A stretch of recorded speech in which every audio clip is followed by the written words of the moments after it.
Hello students, कैसे हैं आप सब लोग। आई होप सबकी अच्छे से तैयारी चल रही है। तो लास्ट क्लास में हमने बिल्स ऑफ एक्सचेंज के ऊपर बात करी थी। हमने एक ही क्लास में सारा बिल्स ऑफ एक्सचेंज आपको समझाने की कोशिश की थी। आई होप किसी को कोई डाउट्स ना आए हों और सारे कंसेप्ट अच्छे से क्लियर हो गए हों। ठीक है, हमने अलग अलग केसेस में देखा था कि हम बिल ऑफ एक्सचेंज का हमारा ट्रीटमेंट कैसे होता है, बिल रिसीवेबल का कैसे होता है, ड्रॉई के एंड पे ट्रीटमेंट कैसे होता है, ड्रॉअर के एंड पे कैसे होता है, एंडोर्समेंट के बारे में सीखा था। फिर हमने देखा था कि अगर डिसऑनर हो जाए बिल तो क्या होता है, और अगर उसको डिसऑनर्ड बिल को हम दोबारा से रिन्यू करते हैं तो हम कैसे उसको अपनी अकाउंट्स में ट्रीट करते हैं। फिर हमने करा था कि जिस जिसके पास ये बिल जाता है ड्रॉई के बाद, जो बिल एक्सेप्ट करता है उसके बाद जिस जिसके पास ये बिल जाता है उसे हम कहते हैं होल्डर्स इन ड्यू कोर्स। ठीक है, तो आज का जो हमारा टॉपिक है ये फाइनेंशियल स्टेटमेंट्स के साथ हम आज शुरू कर रहे हैं अपनी क्लास। फाइनेंशियल स्टेटमेंट्स क्या होते हैं? फाइनेंशियल स्टेटमेंट्स हमारे जो सारी जो प्रेजेंटेशन के पर्पज से हम अकाउंट्स बना रहे हैं, ये सारी अकाउंटिंग जिसके लिए हम कर रहे हैं वो होती है हमारी फाइनेंशियल स्टेटमेंट्स। हम एक तरह से हम चाहते हैं कि हमें अपनी बिजनेस का इन एंड आउट पता लग जाए कि हमारी फाइनेंशियल पोजीशन क्या है, हमारे पास क्या कितना हमारे प्रॉफिट था, कितना हमें अगर लॉस हुआ तो कितना लॉस हुआ। इन सब चीज़ों के लिए हम जो है अपनी अकाउंटिंग कर रहे हैं। सबसे जर्नल बनाई हमने, उसके बाद लेजर बनाया था, फिर हमने ट्रायल बैलेंस बनाया था। तो अब हम जो हमारा फाइनल स्टेज है हम बनाएंगे अपनी फाइनेंशियल स्टेटमेंट, जिससे आपको सारे पिक्चर क्लियर होती है। तो इससे पहले फाइनेंशियल स्टेटमेंट से आगे बढ़ने से पहले हमें तीन तरह के एक्सपेंडिचर्स हम एक बारी देखेंगे, जिसके बेसिस पर हम अपने फाइनेंशियल स्टेटमेंट में इन एक्सपेंडिचर्स को या रिसीट्स को या इनकम्स को या लॉसेस को डिफ्रेंशिएट करते हैं, प्रेजेंट करते हैं अलग अलग जगह पर। ठीक है, तो अगर हम एक्सपेंडिचर की बात करें तो हमारे पास सबसे पहले आ जाते हैं कैपिटल एक्सपेंडिचर, फिर आता है रेवेन्यू एक्सपेंडिचर, और एक हम कहते हैं डेफर्ड रेवेन्यू एक्सपेंडिचर। ठीक है, तो चलिए इस पर नजर डालते हैं कि ये तीनों चीजें होती क्या हैं। तो सबसे पहले कैपिटल एक्सपेंडिचर क्या होता है? कैपिटल एक्सपेंडिचर वो चीज होती है जो हम एक्सपेंडिचर करते हैं कोई नई चीज अक्वायर करने के लिए, कोई फिक्स एसेट अक्वायर करने के लिए, या उसकी लाइफ बढ़ाने के लिए, या ताकि वो रिप्लेस हो जाए, कोई हमारे पास पुरानी चीज थी उसकी जगह नहीं आ जाए। ठीक है, तो डेफिनेशन क्या कहती है? Capital expenditure is that expenditure which results in acquisition, betterment और रिप्लेसमेंट ऑफ एन एसेट। ठीक है, कोई भी अगर हम एसेट खरीद रहे हैं या उसको ठीक करवाना चाह रहे हैं या उसको रिप्लेस करवाना चाह रहे हैं, उस तरह का जो एक्सपेंडिचर होता है वो होता है हमारा कैपिटल इन नेचर। ये काफ़ी बड़े बड़े एक्सपेंडिचर होते हैं मॉनेटरी टर्म्स भी। तो और ये जो हमें कुछ ना कुछ इसका रिजल्ट मिलता है, मतलब पैसा खर्च के कोई हमें सामान मिलता है, कुछ हमें टैंजिबल कोई चीज़ दिखती है। लेकिन रेवेन्यू क्या होता है? रेवेन्यू एक्सपेंडिचर हमारे पास होते हैं जो हमारे डे टू डे काम में काम आते हैं। ठीक है, जो हमारी ऑपरेशंस है उनको चलाने के लिए हम खर्च करते हैं। Expenditures incurred in normal course of business, जिसका बेनिफिट हमें उसी अकाउंटिंग पीरियड में मिल जाता है। इसका क्या एग्जांपल हो सकता है? जैसे हमने कोई सैलरी पे करी, ठीक है, कोई इंश्योरेंस खरीदा, तो वो हमारा जो है जो खर्चा है उसी अकाउंटिंग पीरियड में हमें उसका यूटिलाइजेशन, उसका यूज मिल जाता है। जबकि कैपिटल एक्सपेंडिचर में हम कुछ एक्वायर कर रहे हैं, यहाँ पर कुछ भी ऐसा एक्वायर नहीं मिलता है, हमें एक्विजिशन कुछ नहीं होती है। अब एक होता है हमारे पास डेफर्ड रेवेन्यू एक्सपेंडिचर। ये क्या चीज़ होती है? ये थोड़ा एक नया टर्म, एक अलग हटके चीज़ बन जाती है। ये एक्सपेंडिचर होते तो रेवेन्यू नेचर के हैं, ठीक है, लेकिन इनका जो बेनिफिट होता है वो हमें एक अकाउंटिंग पीरियड से ज़्यादा में मिलता है। अब इसे फिर हम रेवेन्यू को कहते हैं। इसे रेवेन्यू हम इसलिए कहते हैं क्योंकि ये हमारे जो day to day business activities होती हैं उससे रिलेट करते हैं, और क्योंकि हमें इसमें कोई एसेट नहीं मिलता, कोई एक्विजिशन नहीं होती, कोई रिप्लेसमेंट नहीं होती, किसी एसेट की बेटरमेंट नहीं होती, तो इसे हम रेवेन्यू नेचर का करते हैं। लेकिन क्योंकि ये मोर देन वन पीरियड से रिलेट करते हैं तो इसे हम कैपिटल उसमें नेचर में भी करते हैं। तो इसका हम अलग से नाम दे देते हैं डेफर्ड रेवेन्यू एक्सपेंडिचर, जिसका बेनिफिट हमें ओवर द ईयर्स मिलेगा, लॉन्गर देन हमारा एक अकाउंटिंग पीरियड। ठीक है, it is a heavy expenditure of revenue nature incurred having the effect of generating income over a number of years, मतलब उसका जो बेनिफिट आपको एक अकाउंटिंग पीरियड से ज़्यादा मिलता है। ठीक है, तो जो कैपिटल एक्सपेंडिचर होते हैं इसमें हमने अभी देखा कि एक्विजिशन होता है हमारे पास परमानेंट एसेट का, लेकिन जो रेवेन्यू होता है वो सिर्फ डे टू डे खर्चे के रिलेट करते हैं, और जो डेफर्ड रेवेन्यू है वो डे टू डे खर्चा रिलेट करते हैं, लेकिन एक बड़े पीरियड के लिए, एक साल से ज़्यादा के पीरियड के लिए, या एक अकाउंटिंग पीरियड से ज़्यादा बड़े पीरियड के लिए। ठीक है। जो कैपिटल एक्सपेंडिचर होते हैं वो होते हैं नॉन रेकरिंग। ये हम हर रोज़ नहीं करते हैं, हम गाड़ी हर रोज़ नहीं खरीदते हैं, हम अपने ऑफिस के लिए बिल्डिंग हर रोज़ नहीं खरीदते हैं। ये once in a life time या आप कह लीजिए काफ़ी एक लंबे समय तक एक एक्सपेंडिचर होता है, उसके बाद ही हम दूसरा एक्सपेंडिचर करते हैं। लेकिन रेवेन्यू एक्सपेंडिचर हमारे पास हर रोज़ के हर रोज़ होते हैं। कभी आपने कोई स्टेशनरी खरीद ली, कभी किसी की सैलरी दे दी, कभी बिजली का खर्चा भर दिया, तो ये हर रोज़ होते हैं। और डेफर्ड रेवेन्यू का अगर मैं एग्जांपल दूँ तो एडवर्टीजमेंट। एडवर्टीजमेंट आप एक बार ही अगर करवा दीजिएगा, अगर एक बार ही आपकी टीवी पर ऐड चलने लगी तो आपका कॉन्ट्रैक्ट हो जाता है वो 6 महीने, 10 महीने, 2 साल, 4 साल, तो वो ये भी नॉन रेकरिंग होते हैं। हम एक बार इसके लिए पे कर देते हैं और बेनिफिट हमें आता रहता है, राइट। पीरियड ऑफ बेनिफिट में अगर हम देखें तो जो कैपिटल एक्सपेंडिचर है इसका लॉन्ग टर्म में बेनिफिट होगा जी बिल्कुल, क्योंकि एसेट आ रहा है और वो चलता जाएगा, चाहे वो 5 साल चले, चाहे वो 10 साल चले। लेकिन जो रेवेन्यू एक्सपेंडिचर है उसका जो होता है एक ही अकाउंटिंग पीरियड से रिलेट करता है वो खर्चा, और डेफर्ड रेवेन्यू का उस एक अकाउंटिंग पीरियड से ज़्यादा करता है, longer benefit than the revenue expenditure. Capital expenditure जितना लंबा नहीं, लेकिन रेवेन्यू एक्सपेंडिचर जितना छोटा पीरियड भी नहीं, राइट। अब कैपिटल एक्सपेंडिचर का मेन मकसद क्या होता है? कैपिटल एक्सपेंडिचर जब हम करते हैं तो हम सोचते हैं कि हमारी जो अर्निंग कैपेसिटी है वो इंक्रीज हो जाए। अगर हम एक नया प्लांट लगा रहे हैं, कैपिटल एक्सपेंडिचर कर रहे हैं, तो हम सोच रहे होंगे कि हमारी जो आउटपुट है वो बढ़ जाए। आउटपुट बढ़ेगी तो हमारा प्रॉफिट भी बढ़ेगा, सेल बढ़ेगी तो प्रॉफिट भी बढ़ेगा। लेकिन रेवेन्यू एक्सपेंडिचर का होता है कि हमारा जो रेवेन्यू आ रहा है नॉर्मल कोर्स में वो आता रहे, ठीक है। सपोज कीजिए आप कोई सेल्स टीम की सैलरी नहीं देंगे तो क्या होगा, आपकी सेल रुक जाएगी, ठीक है, जो आपका एग्जिस्टिंग रेवेन्यू था वो भी रुक जाएगा। तो उसके लिए आपको रेवेन्यू एक्सपेंडिचर करना पड़ता है, सैलरी देनी पड़ती है, ताकि आपका जो नॉर्मल का रेवेन्यू आ रहा है वो आता रहे, ठीक है। और डेफर्ड रेवेन्यू भी होता है कि आपका जो नॉर्मल रेवेन्यू आ रहा है वो आपको लॉन्गर पीरियड में आता रहे, वो रुक ना जाए, ठीक है। अब कैपिटल एक्सपेंडिचर की जो अकाउंटिंग होती है, ठीक है, तो जो पे कर रहा है, जो ये एक्सपेंस पे कर रहा है, जो ये एक्सपेंडिचर कर रहा है, उसके लिए तो ये हो गया कैपिटल नेचर का, राइट। लेकिन जिसको हम पे कर रहे हैं, जिससे हम ये सामान खरीदे हैं, सपोज कीजिए हमने एक बिल्डिंग खरीदी, तो हमारे लिए तो वो हो गया एक्सपेंस कैपिटल नेचर का, ठीक है। और जिससे हमने खरीदी, अब डिपेंड करता है कि वो ट्रेडर था, वो क्या बिल्डिंग्स बनाने बेचने का काम करता था, अगर हाँ तो उसके लिए ये हो जाएगा रेवेन्यू, ठीक है। लेकिन अगर वो भी एक इन्वेस्टर था, कोई आम आदमी था जिसने एक बिल्डिंग में परचेज करके रख ली थी और 15-20 साल बाद बेच दी, तो उसके लिए वो हो जाएगा कैपिटल नेचर का, क्योंकि वो उसका नॉर्मल कोर्स ऑफ बिजनेस नहीं था। तो इसमें जो रिसीवर है वो रेवेन्यू, उसके लिए रेवेन्यू इनकम भी हो सकती है ये, और कैपिटल इनकम भी हो सकती है। लेकिन जो रेवेन्यू एक्सपेंडिचर है उसके लिए जो पे कर रहा है उसके लिए भी वो रेवेन्यू नेचर का होगा, और जो जिसको पैसा मिल रहा है उसके लिए भी वो रेवेन्यू नेचर का ही होगा।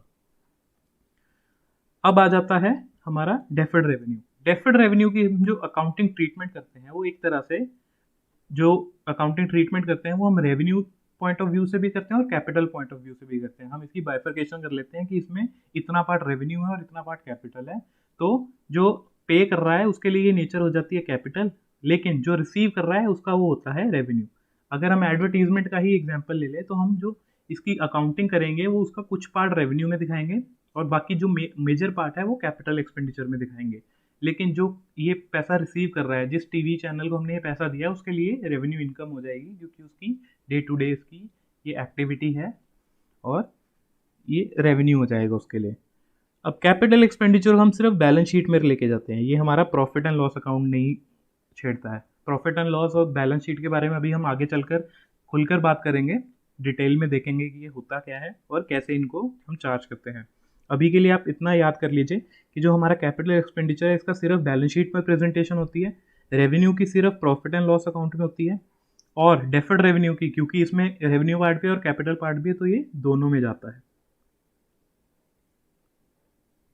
ठीक है। चलिए कोशिश करते हैं एक बारी कुछ आइडिया लगाने की कि हमें ये टॉपिक समझ आया या नहीं। तो इन चीज़ों को हम कैपिटल रेवेन्यू और डेफर्ड रेवेन्यू में बाइफरकेट करने की कोशिश करेंगे। तो सबसे पहले हमारे पास है 10,000 paid on repair of building. क्या हम इसमें एक्विजिशन कर रहे हैं? नहीं। क्या इसमें बेटरमेंट हो रही है? जी हो रही है। क्या इसमें रिप्लेसमेंट हो रही है? जी नहीं हो रही। क्या इस बेटरमेंट से हमारी लाइफ बढ़ रही है? अब ऐसा अगर स्पेसिफिकली क्वेश्चन में कुछ भी नहीं गिवन है तो हम एज्यूम करेंगे कि इससे लाइफ नहीं बढ़ रही है, ये हमारी बिल्डिंग को मेंटेन करने के लिए था, तो ये हो जाएगा रेवेन्यू नेचर। अगर इसमें लिखा होता कि इससे बिल्डिंग की जो लाइफ है वो 10 साल और बढ़ गई, तो हम इसको कर देते कैपिटल नेचर का, लेकिन अभी फिलहाल इसको हम करेंगे रेवेन्यू नेचर में, राइट। अगला हमारे पास आ जाता है 12,000 paid for erection of a new machine. अब इसमें क्या हो रहा है, इसमें कोई एक्विजिशन हो रही है? नहीं, बिल्कुल हम एक नई मशीन बना रहे हैं, तो ये हो जाएगा हमारा कैपिटल एक्सपेंडिचर। एक्सपेंडिचर भी लिख देते हैं ताकि आप लोग कंफ्यूज ना हो जाए। अगला हमारे पास आता है 30,000 पेड फॉर रिप्लेसमेंट ऑफ वोन आउट पार्ट ऑफ मशीन। ठीक है, अब एक मशीन थी जिसका एक पार्ट खराब हो गया और उसके लिए हमने 30,000 रुपये भरा। क्या इससे मशीन की लाइफ बढ़ी? नहीं, हमें ऐसा कुछ भी क्वेश्चन में गिवन नहीं है। क्या ये मशीन को मेंटेन करने के लिए, उसकी जो एग्जिस्टिंग ऑपरेशन है उसको चलाने के लिए ज़रूरी था? जी बिल्कुल ज़रूरी था, क्योंकि मशीन नहीं चल रही थी।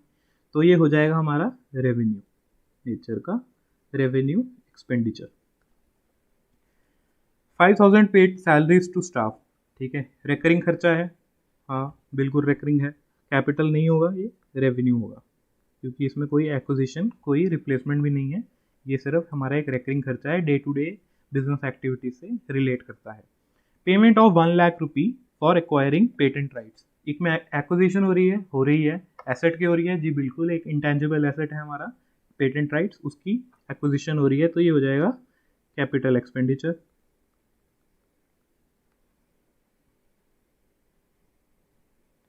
$75,000 spent on advertisement of a product. अब इसमें कोई एक्विजिशन हो रही है? जी नहीं हो रही है, एडवर्टीजमेंट कर रहे हैं हम एक प्रोडक्ट की, क्या जो हम बेच रहे थे, तो ये हमारा डे टू डे एक्टिविटी हो गया। लेकिन क्या इसका बेनिफिट एक ही अकाउंटिंग पीरियड में मिलेगा? क्या ये जो हमने ऐड करी इसको लोग भूल जाएंगे 6 महीने बाद जब हमारा अकाउंटिंग पीरियड खत्म हो जाएगा? सपोज आपने 1 मार्च को एक ऐड डाल दी, ठीक है, आप ये थोड़ी कह सकते हो कि 1 मार्च से लेकर 31 मार्च तक ही हमें इसका बेनिफिट मिलेगा। इसका बेनिफिट हमें ओवर द टाइम पीरियड मिलता रहेगा, जब जब हमारा जब लोगों की नज़र में अगर हमारा प्रोडक्ट आएगा वो बिकता रहेगा, तब तक हमें इसका प्रॉफिट मिलता रहेगा। तो ये हो जाएगा हमारा डेफर्ड रेवेन्यू, क्योंकि इसका जो नेचर है वो रेवेन्यू है, लेकिन इसका जो बेनिफिट है या जो हमारा जो एक्सपेंस है ये ओवर द पीरियड से रिलेट करता है, एक अकाउंटिंग पीरियड से रिलेट नहीं करता है। ₹2,000 paid for transportation on the sale of machinery. एक हमने कंसेप्ट करा था शुरू में, कॉस्ट कंसेप्ट, उसमें हमने कहा था कि कोई भी खर्चा हमारी एक्विजिशन से रिलेटिंग होता है, जब भी हम मशीन लेते हैं उसे हम कॉस्ट में जोड़ देते हैं, तो वो एक तरह से आपको यही कह रहा था कि ये जो सारा खर्चा है ये कैपिटलाइज होता है।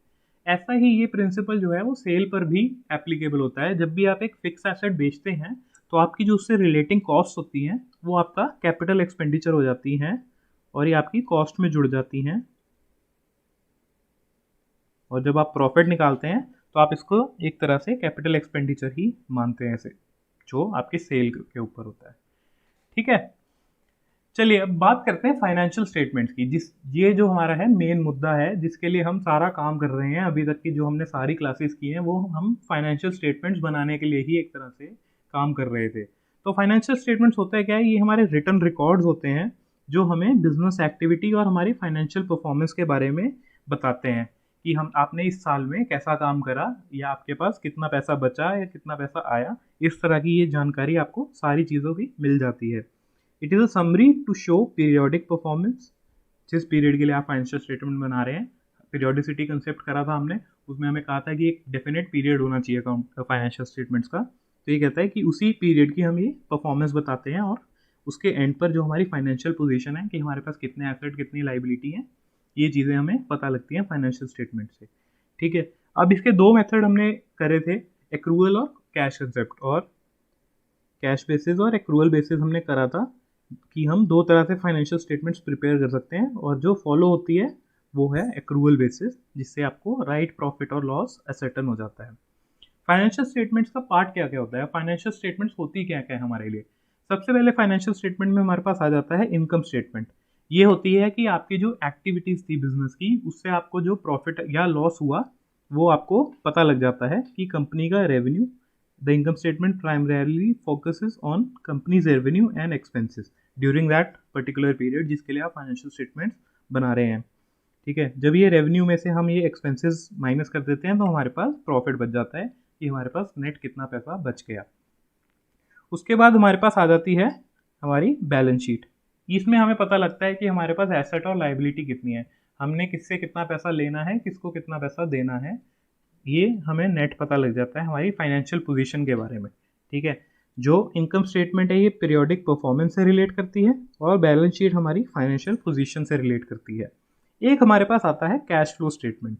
कैश फ्लो स्टेटमेंट किस काम आती है? कैश फ्लो स्टेटमेंट आपकी इस काम आती है कि आप इसमें आपको डिटेल में पता लग जाता है कि आपको ऑपरेटिंग से कितना कैश आया, नॉन ऑपरेटिंग एक्टिविटीज से आपको कितना कैश आया और आपका कैश कहाँ कहाँ डिस्ट्रीब्यूट हुआ, कहाँ कहाँ गया। ठीक है, इससे आपको नेट पता लग जाता है कि मुझे कैश जनरेशन मेरी कैसी है और आउटपुट कैसा है कैश का।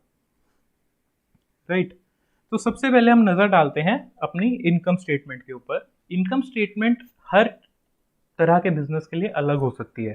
ठीक है, अब जो कोई ट्रेडिंग में है, dealing of goods and services कर रहा है, तो उसके लिए एक trading account, profit and loss account बनता है इनकम स्टेटमेंट में। लेकिन सपोज कीजिए कोई ट्रेडिंग नहीं कर रहा है, कोई गुड्स एंड सर्विसेज नहीं दे रहा है, बस उसको मिसलेनियस इनकम्स और रिसीट एक्सपेंसेस हैं, तो उसमें सिर्फ उस केस में हम सिर्फ P&L अकाउंट बनाते हैं, हमारा प्रॉफिट एंड लॉस अकाउंट बनाते हैं। अब कोई मैन्युफैक्चरिंग में भी है तो उसके लिए एक मैन्युफैक्चरिंग अकाउंट भी अलग से बन जाता है हमारी कॉस्ट निकालने के लिए। राइट, तो हम बात शुरू करेंगे हमारे ट्रेडिंग अकाउंट से कि ट्रेडिंग अकाउंट होता क्या है। ट्रेडिंग अकाउंट हमें हमारा जब भी हम गुड्स एंड सर्विसेज बेचते हैं उससे रिलेटिंग हमें प्रॉफिट या लॉस दिखाता है। ठीक है, हमारी जो कोर एक्टिविटीज़ हैं उससे रिलेटिंग जो हमने प्रॉफिट गेन किया वो हमें ट्रेडिंग अकाउंट से पता लगता है।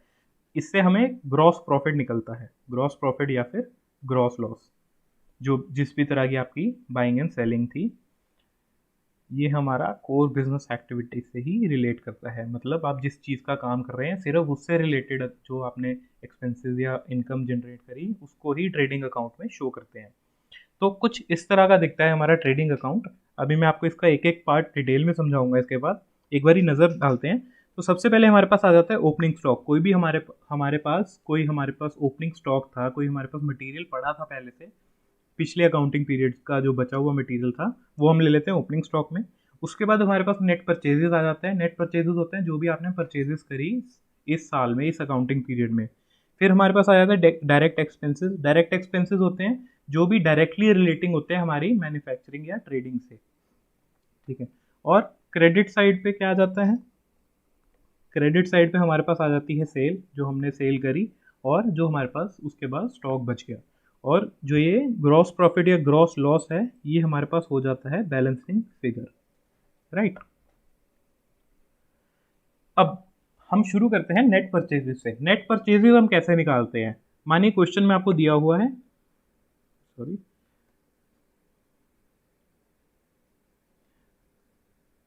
क्रेडिट परचेजेस, आपने उधार पे सामान खरीदा। कैश परचेजेस, आपने नगद पैसे देकर सामान खरीदा। ठीक है, और परचेज रिटर्न, आपने कोई सामान खरीदा था वो वापस भेज दिया, चाहे हो सकता है वो डिफ़ॉल्टी हो या आपको उसकी ज़रूरत ना रही हो। मैंने सेल्स वाले में लिख दिया ना, इसको इरेज कर देते हैं।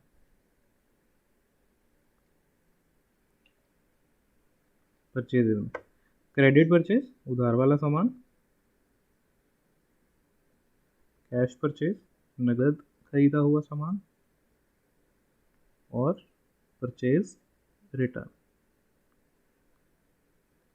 तो हमारा जो नेट परचेज है, टोटल परचेज हम कैसे निकालेंगे? क्रेडिट और कैश परचेज ऐड हो जाएंगी। ठीक है, क्योंकि ये दोनों है तो परचेज ही आफ्टर ऑल।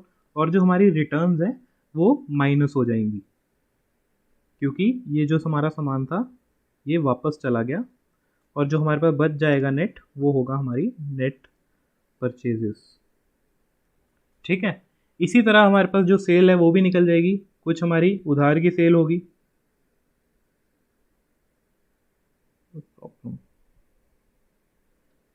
कुछ जो हमारे पास सेल होगी वो उधार की होगी, क्रेडिट सेल।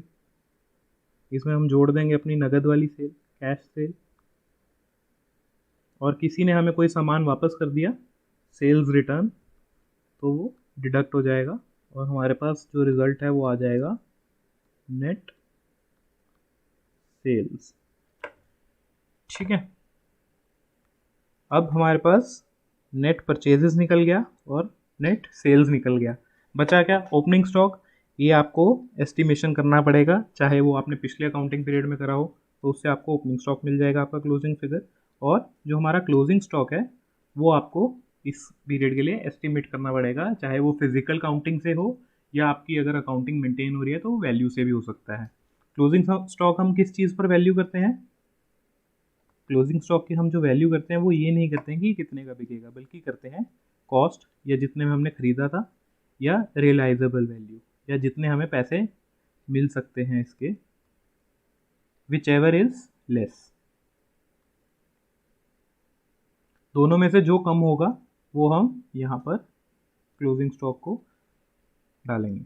ठीक है, अब हमारा मेन मुद्दा क्या था? नेट परचेजेस और नेट सेल तो हमने बात कर ली। हमारा मेन मुद्दा ट्रेडिंग का ये था कि हमने देखना था इस अकाउंटिंग पीरियड में हमें हमारी कोर एक्टिविटी से कितना प्रॉफिट हुआ। अब उसको कैसे निकालेंगे? उसको हम निकालेंगे कि हमारी सेल कितनी हुई माइनस जो हमने सामान बेचा उसकी कॉस्ट कितनी थी। तो जो हमने सामान बेचा उसकी जो कॉस्ट थी उसे हम कहते हैं कॉस्ट ऑफ गुड सोल्ड। मतलब जो हमने सामान बेचा उसकी कॉस्ट कितनी पड़ी थी, हमें उसके ऊपर खर्चा कितना पड़ा था। तो उस कॉस्ट को कैसे निकालते हैं? उस कॉस्ट को हम अगर टी फॉर्म में देखें तो सबसे पहले ओपनिंग स्टॉक, ये आपके पास बेचने के लिए रेडी पड़ा था। ठीक है, हो सकता है आपने ये बेचा भी हो। इसमें हम ऐड कर देंगे हमारी purchases, net purchases. Net purchases ही लिख देते हैं ताकि कंफ्यूज ना हो सब बच्चे। नेट परचेजेस, जो आपने परचेज किया था सामान ये भी बेचने के लिए किया था ना। ठीक है, उसमें इसके ऊपर कुछ खर्चे भी हुए थे, हमने देखा ट्रेडिंग अकाउंट में, डायरेक्ट एक्सपेंसेस, राइट। और इसमें से कुछ सामान हमारे पास बच गया था, क्लोजिंग स्टॉक। तो ये तो हमने बेचा ही नहीं, तो इसकी कॉस्ट क्यों जोड़ेंगे हम, राइट। तो इसको हम हटा देंगे अपने टोटल में से, और ये हमारे पास जो बैलेंसिंग फिगर आ जाएगा ये आ जाएगा कॉस्ट ऑफ गुड्स सोल्ड। क्योंकि ये ओपनिंग स्टॉक हमने बेचा, हमारी जो नई परचेजेज हुई वो हमने बेची, इससे रिलेटिंग जो खर्चे थे वो इसी में जुड़ गए, वो हमने बेचे, और जो स्टॉक हमारे पास बच गया वो हमने नहीं बेचा तो उसकी कॉस्ट हम नहीं लेंगे। तो ये हो जाएगी हमारे पास total cost of goods sold, मतलब जो हमने सामान बेचा उसकी हमें कॉस्ट कितनी थी। ये आपको डायरेक्ट फैक्चुअल क्वेश्चन आ सकता है इसके ऊपर, तो प्लीज़ ये फॉर्मूला रट लीजिएगा। अगर आप को समझ ना भी आए तो ये फॉर्मूला अपने दिमाग में बिठा लीजिए कि इसका क्या फॉर्मूला होता है। ये आपसे कुछ भी पूछ सकता है इस फॉर्मूला को यूज़ करके, चाहे वो कैलकुलेशन ऑफ परचेजेस बोल दे, चाहे वो कैलकुलेशन ऑफ आपका ओपनिंग स्टॉक या क्लोजिंग स्टॉक बोल दे। तो इसमें ध्यान देने वाली बात है कि इसमें सिर्फ डायरेक्ट एक्सपेंसेस ही कंसिडर होते हैं, इनडायरेक्ट एक्सपेंसेस नहीं। ये आपका फॉर्मूला के तौर पर हमारे पास आ जाएगा cost of goods sold, right.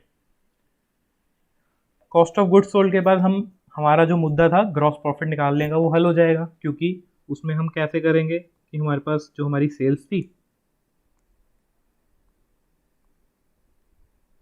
और इसमें से हम इसकी कॉस्ट को डिडक्ट कर देंगे, कॉस्ट ऑफ गुड्स सोल्ड, जो हमने सामान बेचा उसकी कॉस्ट को डिडक्ट कर देंगे बेचने में से। ये हमारे पास टोटल आ जाएगा ग्रॉस हमारा प्रॉफिट।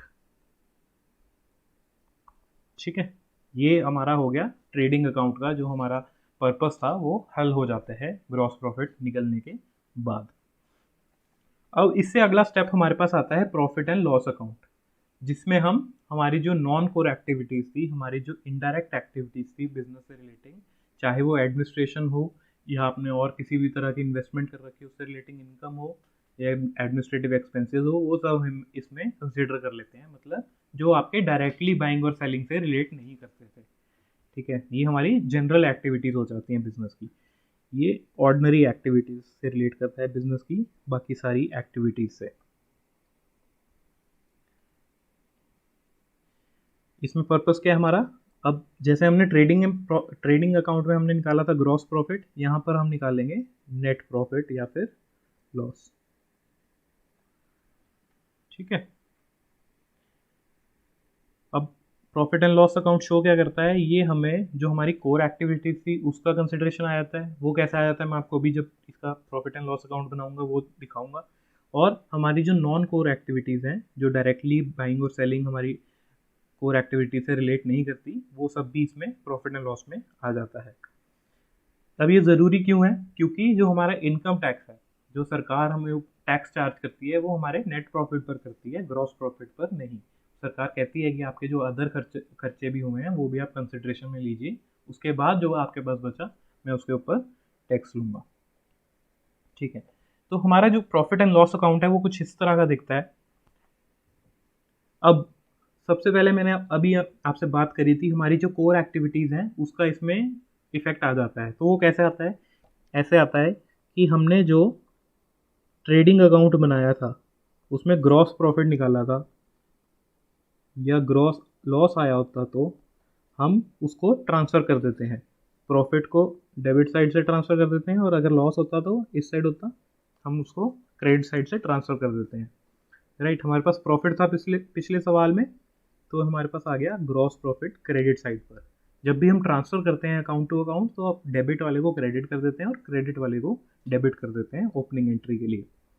ठीक है, अब बाकी इसमें क्या आता है प्रॉफिट एंड लॉस में, बाकी इसमें आ जाते हैं आपके और जो बिजनेस से रिलेटिंग थे सारे एक्सपेंसेस। ऑफिस एक्सपेंसेस हो गए, कोई भी आपके, कोई भी एडमिनिस्ट्रेटिव एक्सपेंसेस हो गए, सैलरीज हो गई आपके स्टाफ की, सेलिंग से रिलेटिंग एक्सपेंसेस हो गए। ट्रेडिंग अकाउंट में आपके जो एक्सपेंसेस थे वो थे मैन्युफैक्चरिंग से रिलेटिंग या परचेजिंग से रिलेटिंग।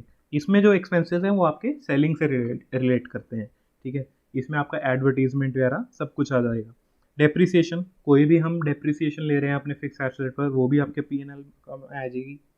रिपेयर एंड मेंटेनेंस, किसी एसेट की रिपेयर हो रही है, किसी भी चीज़ की रिपेयर हो रही है, वो हमारे पास यहाँ आ जाएगी। कोई आपने फिक्स एसेट बेच दिया, ठीक है, तो उसके ऊपर अगर कोई लॉस हुआ वो हमारे पास P&L में आ जाएगा, और प्रॉफिट हुआ तो क्रेडिट साइड पर P&L में आ जाएगा। ऐसी क्रेडिट साइड पर हमारे पास इनडायरेक्ट इनकम्स भी आ जाएंगी। कोई आपने कहीं इन्वेस्टमेंट कर रखी थी, उसके ऊपर इंटरेस्ट आ गया, बैंक ने आपको ब्याज दे दिया, इंटरेस्ट आ गया, तो उस तरह की सारी इनकम्स आपको P&L अकाउंट में क्रेडिट साइड पे आ जाएंगी। कोई आपने स्क्रैप बेच दिया, वो भी यहीं पे आ जाएगा सब कुछ। और जो हमारा बैलेंसिंग फिगर होगा वो आ जाएगा हमारा नेट प्रॉफिट या फिर नेट लॉस। ठीक है, अब इसमें हमें बातें क्या ध्यान रखनी है, ये हमारा हो गया यहाँ पर, ये हमारी इनकम स्टेटमेंट तैयार हो गई है। ठीक है, इसमें हमें कुछ बातें क्या ध्यान रखनी पड़ती हैं, कुछ बातें हमें ये ध्यान रखनी है कि जैसे सपोज कीजिए आपको क्वेश्चन में दिया है carriage, cartage, freight, royalty, power, ये आपको अगर शब्द दिखते हैं बिना और भी किसी डिस्क्रिप्शन के, ठीक है, और इसके अलावा कुछ नहीं दिया, सपोज आपको दे दिया कैरेज ₹5,000, कार्टेज ₹10,000, ऐसे दे दिया, तो आप इसको हमेशा डायरेक्ट एक्सपेंस ही एज्यूम करेंगे। ठीक है, अब इसके कॉन्ट्रेरी कुछ एक्सपेंसेस हमारे पास ऐसे होते हैं जैसे कि insurance, rent, rates and taxes, commission, electricity charge. Power यहाँ है और इलेक्ट्रिसिटी चार्ज यहाँ है, डिफरेंस समझिए। ठीक है, तो जो सेकंड वाले हमारे पास ऑप्शंस हैं इनको हम हमेशा इनडायरेक्ट एक्सपेंसेस ट्रीट करेंगे और कहाँ ले जाएंगे, हमारा प्रॉफिट एंड लॉस अकाउंट में। और डायरेक्ट एक्सपेंसेस हमारे कहाँ थे, हमारे ट्रेडिंग अकाउंट में। राइट, कोई इसमें कंफ्यूजन नहीं है, ये हमारी जनरल एजम्पशंस होती हैं जब भी हम प्रॉफिट एंड लॉस अकाउंट और ट्रेडिंग अकाउंट हमारी इनकम स्टेटमेंट बनाते हैं। इसको आपने ऐसे ही ट्रीट करना है अनलेस एंड अदरवाइज आपको क्वेश्चन में स्पेसिफिकली मेंशन्ड हो कि कोई कार्टेज या फ्रेट हमारा इनडायरेक्ट है या कोई इंश्योरेंस और रेंट हमारा डायरेक्ट है, हमारा परचेजिंग से रिलेट करता है। ठीक है, तो अगली क्लास तक आप सब लोग प्रैक्टिस कीजिए इसमें 2-4 क्वेश्चन। ठीक है, अपने एंड पर देखिए, आपको कोई भी कन्फ्यूजन हो तो बेहिचक पूछिए आप मुझसे। मैंने आपको शुरुआत में अपनी आईडी और कॉन्टैक्ट नंबर दिया था। बाकी और इसमें फाइनेंशियल स्टेटमेंट में हम अगली क्लास में बैलेंस शीट के बारे में कुछ करेंगे। ठीक है, बैलेंस शीट कैसे प्रिपेयर होती है और जो हमारे कंपनी अकाउंट्स के हिसाब से होता है वो हम उससे अगली क्लास में लेकर चलेंगे उसको। ठीक है, राइट, आज की क्लास में इतना ही है। Thank you very much.